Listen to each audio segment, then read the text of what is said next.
Today we are traveling 1,600 feet into the mountainside, back in time to when coal was king. Let's go meet up with our tour guide, Darrell, a fourth generation coal miner himself, and go check it out.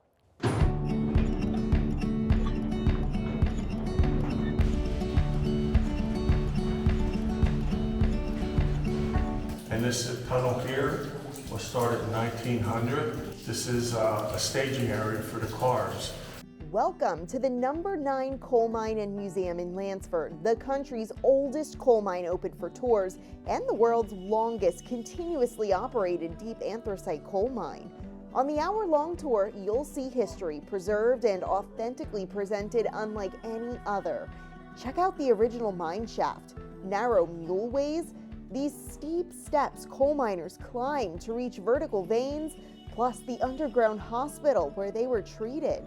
It's not a hospital in the proper sense, simply a concrete room that was there as a first aid station for men who would be injured or perhaps killed in the line of work. Number 9 operated from 1855 to 1972. Then the mine was abandoned for 20 years until a nonprofit called Panther Creek Valley Foundation took over in 1992.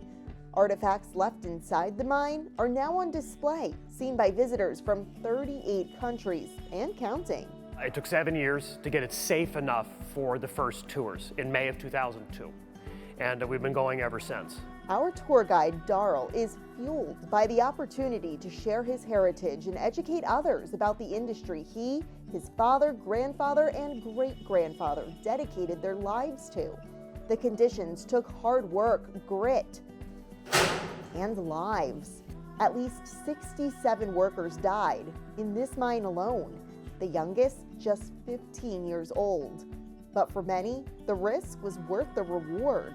This was the main fuel of the Industrial Revolution in the late 19th and early 20th centuries. This is the fuel that powered the cities of Philadelphia, New York, Boston, drove steam engines that were used in the factories in these major locations, and provided stable employment for the men coming over from the old country to settle here in the United States. They ultimately landed in Lansford and other coal towns around northeastern Pennsylvania, home to the country's largest known anthracite deposits.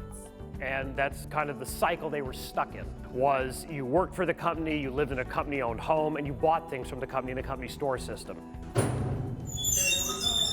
Once it was time to venture back to daylight, Darrell decided to put me to work, from the mine to the museum. Thousands of artifacts, including workers' personal items, are housed inside the former wash shanty, which served as a locker room for the coal miners. Notice these baskets lining the museum's ceiling, which dried wet clothes overnight. Mines were required to provide wash facilities for the men. In our case here, this building was built in 1912. It was built to service 500 men. So you'd have a day shift and a night shift, obviously not 500 here at once. Although the coal mining industry still exists, now mostly for global steel production, current conditions are much safer. Yet visitors appreciate this deep dive back in time.